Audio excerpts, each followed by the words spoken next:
नमस्कार, मैं अमरमणि मिश्रा। आप लोग देख रहे हैं Republic News TV RN TV. Basti में आज कुछ लोग हमारे चुनिंदा मेहमान हैं जो यहाँ स्टूडियो में हैं और उनसे आज बात करना चाहेंगे इस बस्ती की धरा पे कैसे किस प्रकार से सिस्टम का चलन है उसके बारे में, यहाँ के दुश्वारियों के बारे में और क्या बस्ती नेता विहीन हो चुका है इसके बारे में, सिस्टम कहां जा रहा है, बस्ती की व्यवस्था वाकई में पटरी से उतर गई है, बस्ती का क्या होगा इसके बारे में। लेकिन अगर एक मारा गया दलित वाला तो ये होता है दबंगों ने दलित समाज के लोगों को मारा। इसी तरह अगर मुस्लिम आक्रमण कर रहे हैं तो वहां ये होता है कि एक विशेष वर्ग ने, अगर हिंदू कहीं किसी को मार दिया तो हिंदू ने मुसलमान को मारा। ये मीडिया की भी बहुत बड़ी गलती है। तो सर्वत्र व्याप्त है वही है कि हर साग पे उल्लू बैठा है, अंजाम गुलिस्ता क्या होगा। अब उल्लुओं को सीधे रास्ते पर ले आना है और कैसे लाएंगे वो तो समय बताएगा। खैर, अब हम लोगों के बीच में अभी मनमोहन भी हैं और मनमोहन त्रिपाठी को आप लोग बहुत अच्छी तरीके से जानते हैं, तो मनमोहन त्रिपाठी को एक बार दीजिएगा माइक। अब क्योंकि सबसे युवा अभी इन तीनों में तो यही है महोदय, लेकिन जिस प्रकार से ये बोलते हैं या बात करते हैं आप लोगों ने देखा भी होगा, इनका अपना, क्योंकि आज सबको हमने पूरा समय दिया है, कोई यहाँ पे रोक टोक नहीं था, किसी को बीच में बोलने की इजाजत भी नहीं थी। और खास करके अब मनमोहन त्रिपाठी से यही बात करना चाहेंगे कि इनका नजरिया बस्ती जिले को लेके, कानून व्यवस्था से लेके हर एक विषय पे इनका अपना नजरिया क्या है, इन्हीं से सुनना चाहेंगे। मनमोहन त्रिपाठी जी, क्या नजरिया है बस्ती में? दो लोग आपके सामने ही थे, तो वो लोग बताए ही, आपका अपना क्या नजरिया है? अभी जो नजदीक की घटना है आशीष भैया वाली, सारे लोग उठा रहे हैं कि जनहित के मुद्दे को लेकर के वो निरंतर शासन और प्रशासन से, और लोग ये भी मीडिया के लोग भी दिखा रहे हैं कि कहीं ना कहीं, अब भाई साहब भी बोले कि ये जो यहाँ के अधिकारी हैं वो एकदम मान के चलिए मनमानी हो गए हैं या दबंग या हिटलर टाइप हो गए हैं। हाँ, हिटलर टाइप हो गए हैं। मैं ये कहूँगा कि वो हिटलर टाइप नहीं हो गए हैं। जो बस्ती में, वो भी आशीष भैया भी भाजपा के एक पदाधिकारी थे, तो जो भाजपा में गुटबाजी चल रही है, जब हम कमजोर होंगे तो शासन सत्ता क्यों हमको पूछने जाएगा भाई? काहे पूछेगा? या फिर जो यहाँ अधिकारी बैठे हैं काहे पूछेंगे? जब उसी गुटबाजी के चक्कर में एक कहेगा आप जाइए, दूसरा कहेगा नहीं जाना है, तो उसमें मजबूत जो रहेगा उसका प्रशासन बात मानेगी कि हमारी आपकी मानेगी? क्यों मानेगी भाई? बड़ी बात कह रहे हैं, ये अंदर की बात बता रहे हैं। ऐसा लग रहा है कि अंदर की बातें हो रही हैं और वाकई में बीजेपी को लेके खासकर बस्ती में आप गाए बेगाए पत्रकार महोदय भी लिख ही देते हैं और आपने पेपर में देख भी लिया होगा। ये भाजपा की जो गुटबाजी है, अभी दो लोग तो अपना विचार रखे, लेकिन इस बात को किसी ने इंगित नहीं किया। नवयुवक हैं हमारे मनमोहन त्रिपाठी, वो बोल भी रहे हैं में जिस तरीके से गुटबाजी है उसका ये परिणाम है। सत्ता में रहते हुए जिस प्रकार से बैठना पड़ा यहाँ पे आशीष शुक्ला को, उसके बावजूद ये 7 दिन के बाद जो परिणाम निकल के सामने आया है, ये गुटबाजी का नतीजा है। ये साफ साफ बता भी रहे हैं।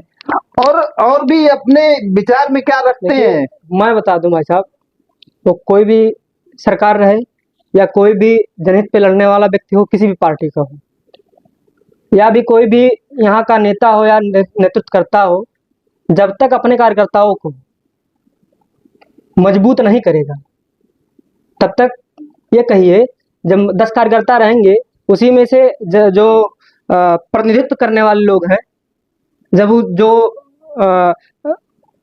मैंने जनहित के मुद्दे को लेकर के आगे लड़ता है, तो जो प्रतिनिधित्व करने वाले लोग होते हैं पीछे से कहते हैं लड़का सही काम नहीं कर रहा है, इसके पास मत जाइएगा। आप जाएंगे तो वो उभरेगा, तो इसको दबाया कैसे जाए? बस्ती में यही चल रहा है। मैं उसका जीता जागता मैं एक खुद उदाहरण हूँ। मेरे पिताजी हिंदुत्व के लिए निरंतर लड़ते रहे, संघ के प्रचारक थे।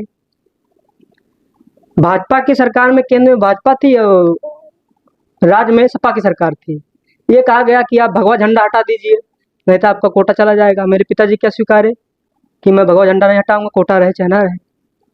यही सरकार से मेरे पिताजी अर्जी लगाए कि मेरे साथ गलत हो रहा है। जो 42 साल 32 साल से कोटा चला रहा हो, अपने घर पर एक ठो ईटा नहीं रखवा पा रहा हो, तो आप सोचिए किस तरीके से कोटेदारी करता रहा होगा। तो अभी तो आप ही की सरकार है, तो वही बता रहा हूँ ना, वही तो भगवा कहीं ना झंडे वाली कहीं सरकार जिसको आप देखिए, बता रहे मैं हैं कि वजह से हमने कोटा हटवा दिया, एकदम आज भी गरीबी भी झेला जी, आज भी उसको नहीं छोड़ा हूँ। और मैं किसी पार्टी का बनहुआ नहीं हूँ, ये भी मैं बता रहा हूँ। मैं किसी पार्टी का बनहुआ नहीं हूँ। जो हिंदू हित के लिए काम करेगा, चाहे वो समाजवादी पार्टी हो, चाहे कांग्रेस हो, और चाहे भाजपा हो, चाहे जो पार्टी रहे, मैं उसके साथ निरंतर कंधों से कंधा मिला के काम करूंगा। जिस प्रकार से इस सरकार में सिर्फ कार्यकर्ताओं के अपेक्षित करने का काम किया जा रहा है, ये बहुत ही निंदनीय है। और वो कार्यकर्ता सिर्फ गुटबाजी के चक्कर में पीसा जाता है। तो आपकी बातों को अगर हम समझ पा रहे हैं जी, तो बस्ती जिले में जो ये गुटबाजी चल रही है आपस में जी, इसकी वजह से ये हालत है यहाँ के बस्ती के। स्वाभाविक चीज है, स्वाभाविक चीज है, स्वाभाविक चीज है। मैं तो 100% वही कहूंगा, गुटबाजी के चक्कर में जो काम हो रहा है, ये सब सारे गुटबाजी के चक्कर में काम हो रहे हैं। और कहीं ना कहीं जो अभी भैया कहे हैं, कहीं ना कहीं शासन प्रशासन भी बहुत सारे काम कर रही है। और देखिए, जो अभी यहीं हम लोग बैठे हैं, कोई घटना घट जाए तो भाई जैसे मैं हूँ वैसे प्रशासन भी है। हाँ, अगर इस पे कार्रवाई ना करे, जानने के बाद भी कार्रवाई ना करे, तो कहीं ना कहीं प्रशासन का बहुत बड़ा ये शर्मनाक वाली काम है। इस पे विवेचना ना करे, इस पे काम ना करे, तो ये बहुत ही निंदनीय काम है। एक हनक होती है मनमोहन जी, जी, एक हनक होती है शासन सत्ता की, एक हनक होती है प्रशासन की। जी, एक थाना अध्यक्ष पहुंच जाता है थाने पे, तो लगता है कि कोई थानेदार वहां बैठा है, कोई मुखिया बैठा है, तो उसके डर से काफी लोग तो वहां क्राइम करना बंद कर देते हैं। बहुत सारी चीजें, अभी 2 दिन 3 दिन पहले था, इसमें एसपी अभिनंदन पे भी बहुत बड़ा सवाल उठा कि जब से ये आए हुए हैं तब से निरंतर अपराध बढ़ा है। कुछ लोगों ने वहां कहा इस बात को लेके, जैसे आप कह रहे हैं अपराध बढ़ा है, कहीं ना कहीं मैं कह रहा हूँ, जो जिसको करना होगा कर देगा, हम आप जान नहीं पाएंगे, पहली बात। दूसरी बात, और कहीं कुछ देखिए, मैं तो ब्रह्मा हो नहीं जाऊंगा कि मैं यहाँ ऑफिस में बैठा हूँ, कहीं कोई घटना घट जा रही है, पहली बात। दूसरी बात ये कि कहीं ना कहीं हम में भी कमियां हैं। अपराधी 10 लोग के बीच में अपराध करके चला जाता है, कोई ना कोई तो देखा होगा ना, उसको आवाज उठानी चाहिए ना, उसको बताना चाहिए ना क्या व्यक्ति ही है। कहीं ना कहीं कमियां तो हम में भी तो है। हमारा मानना ये है, अगर कोई अपराध कर रहा है, मैं जान रहा हूँ, तो उसको टिट का जवाब देना चाहिए। सब तो कानून के खिलाफ हो जाएगा, कानून के खिलाफ हो जाएगा। अच्छा, कोई हमको एक झापड़ मारेगा तो मैं गांधी जी वाला दे दूंगा, कोई एक झापड़ मारेगा मैं दूसरा भी गाल आगे कर दूंगा कि लो भैया ये भी मारो। किसी बहन बेटी की इज्जत लूटी जाए तो दूसरी बहन बेटी भी उसको दे दे, तो जाओ भैया इसी को लूट लो। जवाब नहीं देंगे, स्वाभाविक चीज घटनाएं घटेंगी।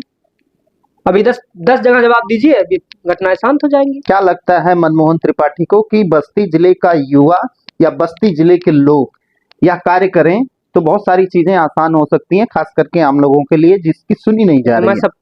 मैं सबसे निवेदन करता हूँ कि सुनने की बात रही, अगर सुनी नहीं जाएगी सारे युवाओं को एक होकर के, देखिए हम जहाँ तक मेरी विचार है, जब आप जिस ओर जमाने चलती है उस ओर जमाना चलता है।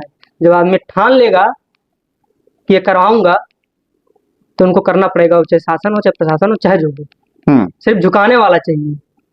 जब मंगल पांडे पूरा अंग्रेज सल्तनत को हिला के रख सकते हैं, आजाद भगत सिंह जाकर के बम विस्फोट कर सकते हैं कहीं पर जाकर के, भाई उस हिसाब से लोग होना चाहिए ना।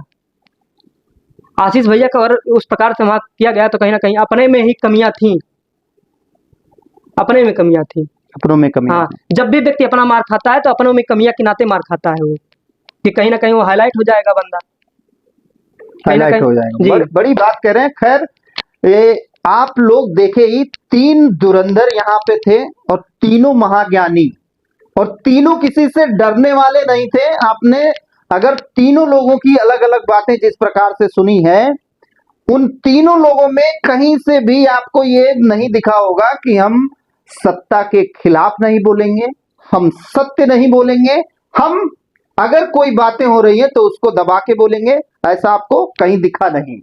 लेकिन जिस प्रकार से यहाँ पे बस्ती जिले में ये सारे लोगों ने दो चीजें तो एकदम क्लियर क्लियर कही हैं, अगर मैं समझ पा रहा हूं कि सबसे पहला चीज कि अगर आपस में बंट जाएंगे तो आपका सुनने के लिए कोई नहीं है। ये पहले भी था, आज भी है और शायद निरंतर आगे भी रहेगा, क्योंकि हमेशा कहीं ना कहीं एकता में शक्ति होती है।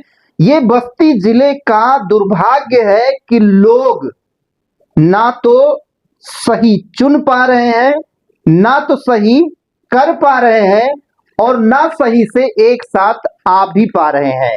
इसीलिए उनका अलग अलग दुरुपयोग किया जा रहा है, जैसा कि लोग बाग बता रहे हैं। लेकिन जिस प्रकार से यहाँ पे तीनों का मत निकल के सामने आया है, आप लोग सोचिएगा कि क्या वाकई में अगर एकता होती तो क्या आपके साथ इस प्रकार का अन्याय हो सकता था? जरूर बताइएगा। और फिलहाल अभी इस पूरे मामले को लेके अपना विचार जरूर रखिएगा। अभी आप लोग देख रहे थे रिपब्लिक न्यूज टीवी, मैं अमर मणि मिश्रा।